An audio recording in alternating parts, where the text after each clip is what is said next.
How's it going, YouTube? This is Skul, and welcome to my review of Pokemon the movie I Choose You. I just got home from watching it for the very first time, and I'm going to try and keep this review split evenly. The first half of the video should be spoiler-free, and the second half will be with spoilers.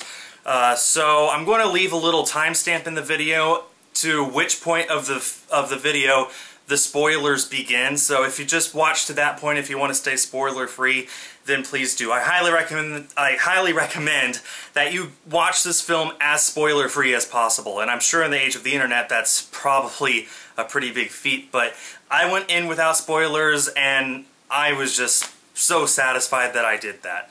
So with that out of the way, let's go ahead and start the review. First of all, let's get the big thing out of the way that practically everyone knows by now. No, Misty and Brock are not in this film. Get over it. So overall, I really loved this film. My favorite Pokemon movie before this was Pokemon Heroes, and this might just top it in terms of my favorite movie. This was a really, really good movie. As some of you might recall, 2 years ago I reviewed Hoopa and the Clash of Ages, and it was so easy to talk about that film just because I hated it so much. I still don't like it that much. Of course, the version I saw was the TV edit, and the DVD added a whole lot more that made it a little more enjoyable, but overall, I didn't like it. So it's easy to talk about things you don't like. It's harder to pinpoint things that you do like, especially for a film like this, where even just me and Sadazay driving home from seeing the movie, I had a very hard time coming up with specific things that I did like, and most of those are spoilers, so they won't be in this part of the video. I'm going to try and get as close as possible to what I am feeling right now about things that I actually do like, both from a technical standpoint and from just what resonated with me as a Pokemon fan. So the film is a retelling of Ash's journey. In fact, I looked up the trivia for the film after I got home on Bulbapedia, and the director of the film said that this is an alternate universe Ash, where what would have happened if, when Ho-Oh flew by, he received a Rainbow Wing. So we knew it was going to be an alternate universe. That's fine with me. They really needed to make an alternate universe Ash in order to tell a proper story for Pokemon's 20th anniversary. Or do we really want to see the Alola Ash on screen? I don't. I certainly don't.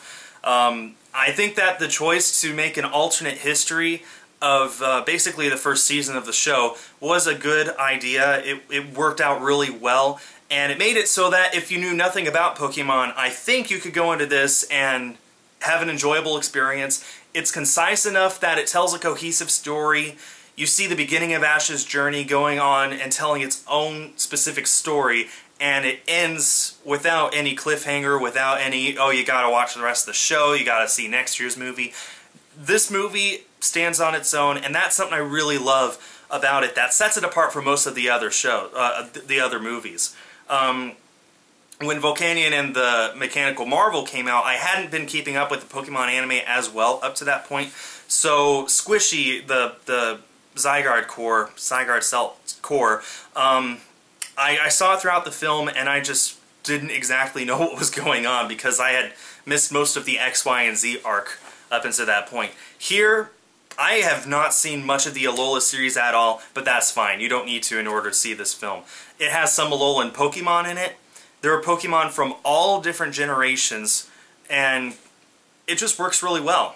This is more an advertisement of Pokemon as a whole than it is for the Sun and Moon anime or the Sun and Moon video games with this exclusive mythical Pokemon. This really is, it's good, it stands on its own, and that's something that I really loved about it. Without getting into spoilers, this movie was fun. This was a whole lot of fun. This was more fun than I've had, more genuine fun that I've had in a Pokemon movie since, I don't even know, probably Giratina and the Sky Warrior or even earlier. It's been a while.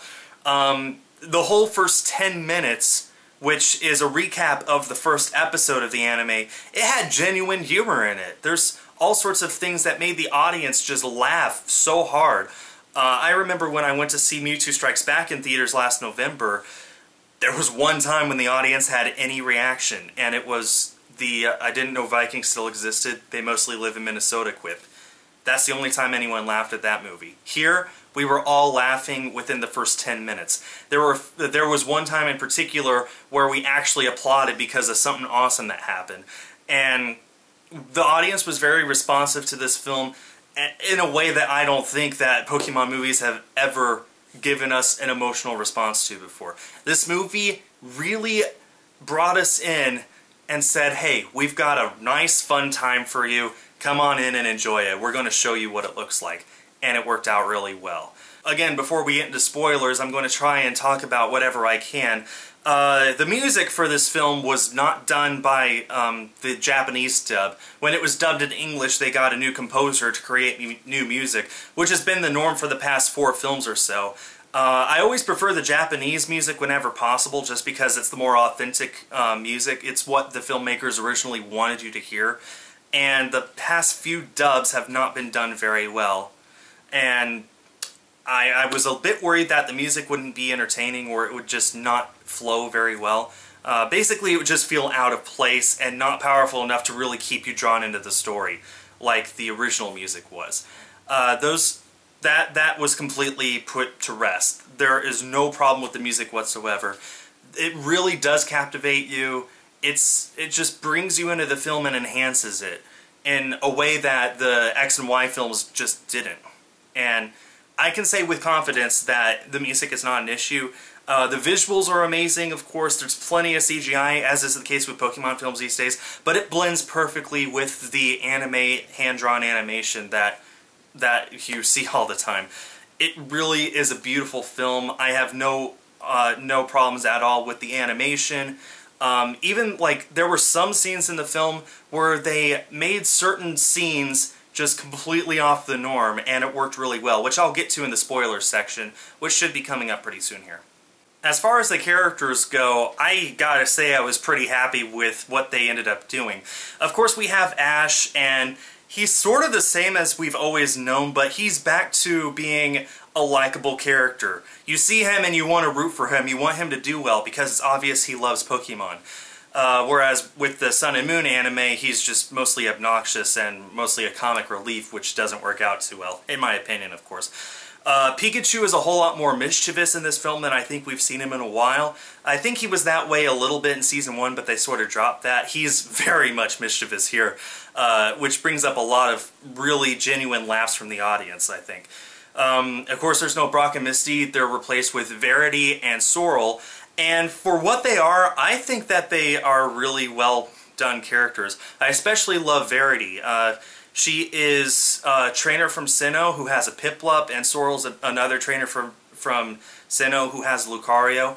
I love Verity because she's like this I don't know how exactly to describe it, but she definitely wants to get stuff done, and she's not afraid to hesitate in order to get things done. I don't know how else to describe it.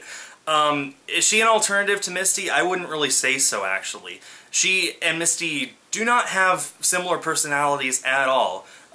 If anything, the only similarity between them is they're both bubbly. They are both always, like, happy. They're always out there just cheerful all the time, which is only ever a good thing, right?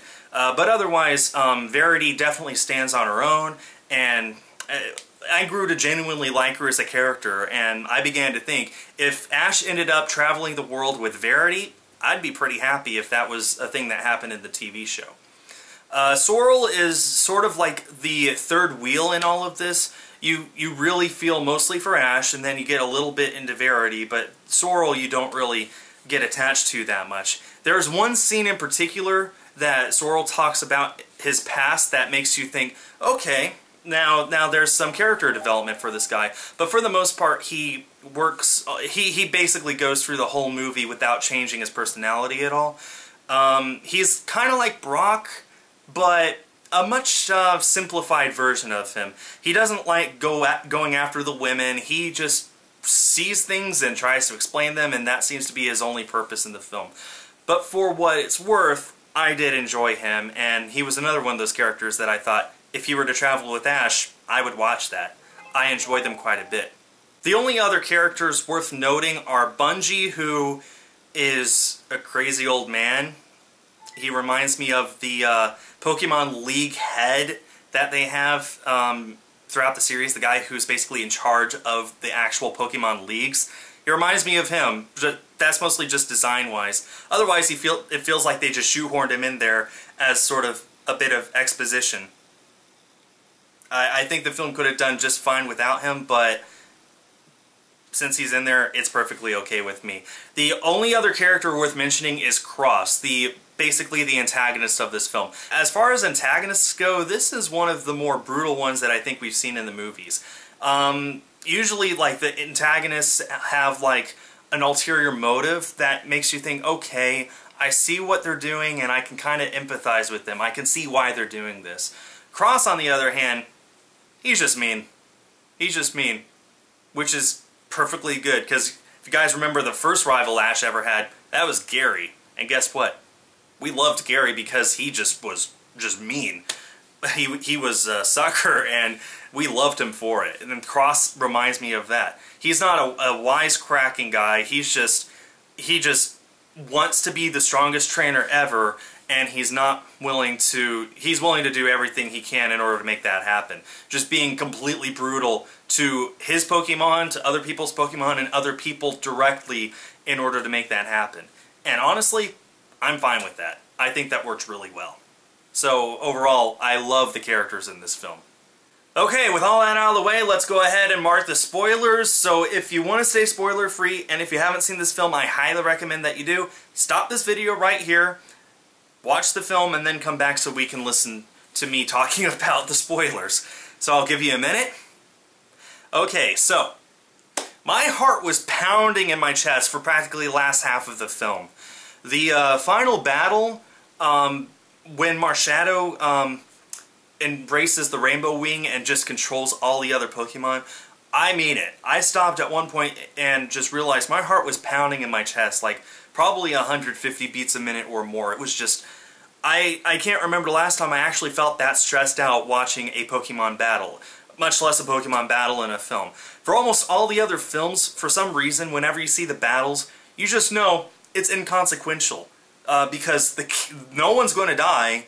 No one's Pokemon are going to get seriously hurt, so it's just like there's nothing that can possibly happen from this.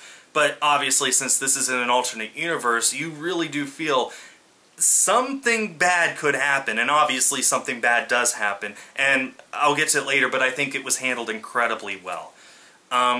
So the final battle was definitely my highlight of the film, and when Pikachu spoke English, like, the theater just let out a gasp as they realized what was going on. The guy beside me, who was just obnoxious the whole time anyway, just started laughing at the implausibility of it and just how corny it was. But I think most of the rest of us in the theater genuinely felt our heartstrings tug.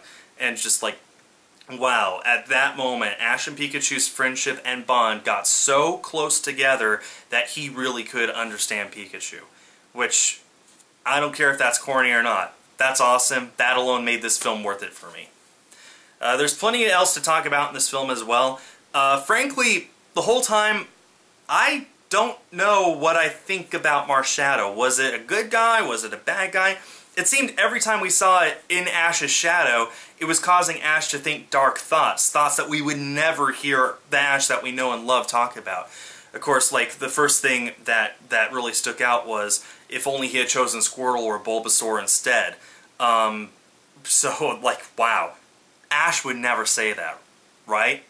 And then you see Marshadow's eyes in Ash's shadow, and we realize, okay, that's Marshadow affecting his thoughts, but maybe he is beginning to genuinely think that? And then afterwards, we see Marshadow, and Bonji just says that it's there to observe the proceedings, or whatever that is. If it's supposed to lead Ash to the Rainbow Rock so he can meet Ho-Oh, it's going about it a really weird way. It's causing him to think dark thoughts so that the Rainbow Wing doesn't work, so he'll never be able to see Ho-Oh. I don't know if maybe Bonji just didn't know what he was talking about, or if Marshadow really is just, it changes its mind all the time, or maybe it was a test to see just how pure Ash's heart actually was. Don't know. Obviously Marshadow was just in there just to show off the mythical event Pokemon in Sun and Moon. But like, being in the film, I'm left with more questions about Marshadow now than I had going in. So, I wouldn't call that a bad part of the film. I just thought it should have been a little more clear about what Marshadow was doing throughout the whole film, that's all.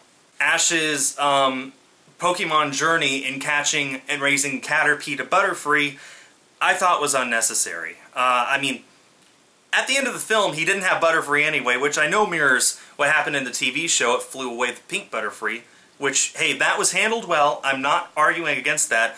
I thought for the movie having to throw that in on top of everything else, it was handled incredibly well. But what was the point of it if he doesn't end up with Butterfree anyway? Just to say, it's okay, it may be gone, but we'll always be friends. Well, you haven't seen Butterfree in the TV show either in what, 19 seasons? You probably don't even remember he had it in the first place. So, it's just odd to me. And plus, after Butterfree's gone, at the end of the film, the only two Pokemon Ash has left are Pikachu and Charizard. Now, as for Charizard, I thought that was great. I thought it was awesome that it was abandoned by Cross, and it keeps seeing Cross as it grows up, as opposed to the one in the TV show, which was abandoned by Damien, and you just see Charmander just blast Damien, sending him running, never see him again. I thought that this was a whole lot better in helping to develop Charmander, Charmeleon, Charizard's character, and seeing character development in Pokemon themselves, that's always a plus. It seems the Pokemon are always just forgotten in films, except unless they're the one in the title. Charizard was not in the title. It was a Pokemon that everyone knew Ash would get, and we saw really good character development, and I thought it was handled well. I'm glad that they included Charmander as opposed to, say, Pidgeotto. Ash caught Pidgeotto, and the next big thing that happened to Pidgeotto wasn't until a season later when it evolved into Pidgeot.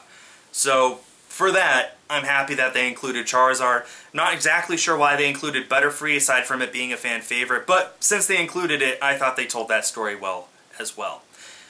And Team Rocket seems to be shoehorned in there like they are in every single film. Probably just fan service at this point. They never interacted with any of the protagonists. They were just there blasting off, providing a bit of comic relief. And there was more comic relief in the first 10 minutes of the film than there were every time we saw Team Rocket combined.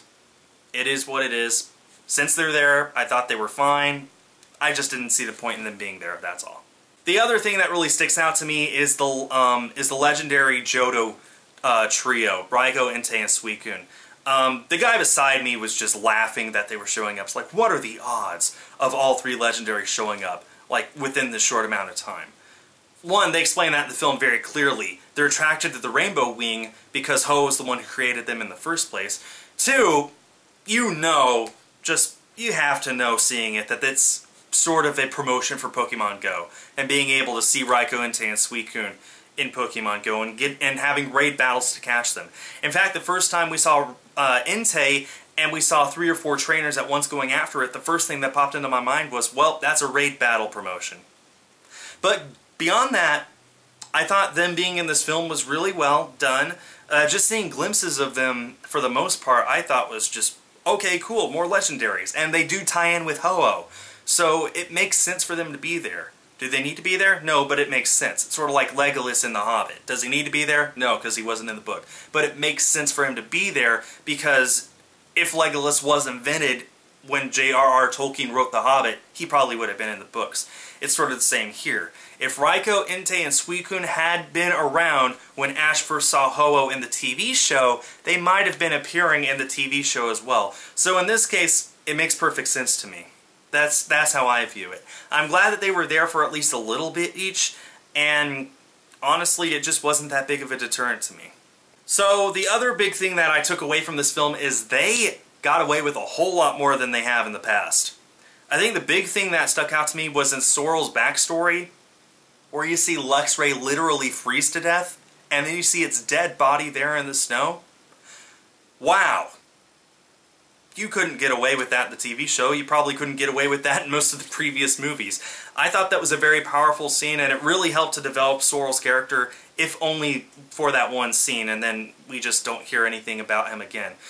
Of course, Ash died, and it's not like in Pokemon, the first movie, where he turns into stone. It's not like Lucario and the Mystery of Mew, where he's swallowed up by goo. He literally dies. And they did a really good job of making that. There wasn't a dry eye in the audience. We were all just so dead silent. Even the kids. There were 4 or 5-year-old kids scattered throughout the theater.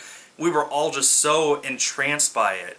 They killed Ash off incredibly well. And Pikachu speaking to him as he died, I thought was just powerful. That's probably one of the most powerful scenes to ever be shown in Pokemon. Movies, TV show, whatever. It's just amazing. And then the biggest part to me was in the second time around when Ash turns and opens up his arms and says, "Come and get me, bro." And Pikachu jumps on his shoulder and you think, Pikachu's going to save Ash here again. Easy peasy, so predictable. And Pikachu just falls down flat because it's too exhausted. At that moment I knew Ash is going to die. Wow, they're actually going to do that. And I loved that Ash finally managed to put Pikachu in its Pokeball just in time to save it from death as well. That's the only time in history, by the way, that that Pikachu has gone inside its own Pokeball. I thought that was really, really... my heart's fluttering thinking about it. That was just really good storytelling, just a really good piece of film. And then, of course, when Ash was dead, everything was in black and white, and his voice was all subdued. It was like he was so far away, just falling away from everything in the world of the living. And what brings him back? His friendship with Pikachu. If they were going for just showing Ash and Pikachu's bond in this film and nothing else, they did an amazing job. That's the sort of thing that you really can't tell in the TV show in one episode, or even maybe 3 or 4. It really has taken this long in the show alone to show how strong Ash's bond with Pikachu is. In this movie, you see it within the end of 90 minutes and it's 100% believable. It's amazing. The other scene that really sticks out to me is when Ash is having his dream of being in a world without Pokemon. It wasn't explicitly stated in the dream, it was stated afterwards that he was in a world that Pokemon don't exist. And the animation for that was really cool. I don't know what exactly they did differently, but it did look like Ash was just a student at a school somewhere, and it looked like our world. It looked like it was like... I've been to downtown of many different big cities in my lifetime, and most of them look like that. Just large gray buildings, very few trees anywhere, just it looks so empty and it looks so desolate. And in Ash's dream, it looked just like one of those cities that he was in. And he looked like just a normal kid. He didn't look anything special. None of them did. It's so hard to explain what I liked about that scene. I thought the animation was done well. I thought storytelling it was done well. It was just the most out-of-place thing in Pokemon history, but it didn't feel out of place at all in this film. It felt like if you didn't have your bond with Pikachu, this is what your life would look like. And we totally believe it. It doesn't look corny at all. It looks like, wow, I want for him to be with Pikachu, because he's missing out on a lot if he's not. And, man, that was just really good. I mean, this dream itself was obviously more of a nightmare than anything, but storytelling-wise, it was well done. I'm glad they included that. I'm glad they did something different in this film that they've never done before. It was just really, really good. Honestly, I don't have much else to talk about with this film. I'd give it a 9 out of 10, easy, maybe even a 10 out of 10. There were a few things that I thought were off about it. Like I said, I wouldn't have included Team Rocket. If it were up to me, I probably wouldn't have included Butterfree either. I think the story could have done just fine with just Pikachu and Charmander turned Charizard. But for having included everything, they did an incredibly good job about it. I thought the dub was done incredibly well. It seems like with every previous movie, there's at least 1 or 2 lines that I cringe a little at just because that's the way dubs work. There's always something that feels out of place. This time around, it felt 100% natural. Every single line was delivered very well. It's obvious the actors have gotten a whole lot more used to their parts, especially Sarah Natochenny. I know plenty of people are going to be disappointed it wasn't Veronica Taylor, but for being Sarah, that was probably her best performance as Ash ever. And I'm not just saying that. It was really, really real. It felt real. That's probably the best way I can describe this film. It felt real. And I'm very glad I got to see it. In fact, this video goes up Tuesday morning. I'll be seeing it again later tonight. And then I'll be seeing it again on Thursday, I believe, November 11th. So, Okay, Sunday, whatever. So I'm super excited to see it multiple times all over again. And for those of you who are wondering if I'm going to do everything wrong with this movie, sorry, I'm not. Aside from ShowPro taking off most of my videos from YouTube, which is already a pain enough to try and circumvent, the thing is, this does take place in an alternate universe. People's #1 complaint about the film is there's no Brock and Misty. They're not in this universe. They're not Ash's friends in this universe. Verity and Sorrel are Ash's friends only for this movie. They leave at the end of it. If you expect for me to send this movie as I have with everything else, I can't. It's impossible. Because I'd have to take everything else into account, and as far as this movie is concerned, nothing else ever happened. Which I guess most people would consider a sin in its own. But I don't. For what this movie had to do, it did really well, and I'm super glad that they made it the way that they did.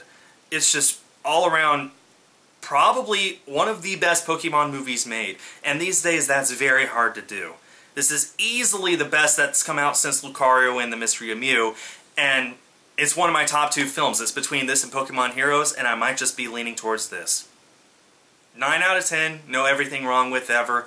This is my review about it. From the heart, just blurting out my thoughts as they come to me after just a few hours after seeing it for my very first time. My heart is still pounding in my chest for how excited that film made me, about how it made me feel like movies just don't make me feel that much anymore. I go to movies to have fun, maybe sometimes to have my heartstrings tugged at, maybe sometimes to just sit in my seat and just think about life for a while, but for the most part I go to movies to have fun. And I can say without a doubt, Pokemon the movie I Choose You is a lot of fun. Thanks for making it to the end of the video. Be sure to let me know your thoughts on the movie in the comments. Let me know if you've seen the movie in theaters. And just know it comes to Disney XD later this month and probably Blu-ray and DVD in April or May. So yeah, I look forward to hearing what you guys have to say about it. Pokemon, I choose you. Hi everyone, this is Skul. If you liked the video, please leave a like and consider subscribing. If you're already subscribed, hit that little bell so you get notifications whenever I upload a new video. That does it for now. Thanks for watching, and stay tuned for more.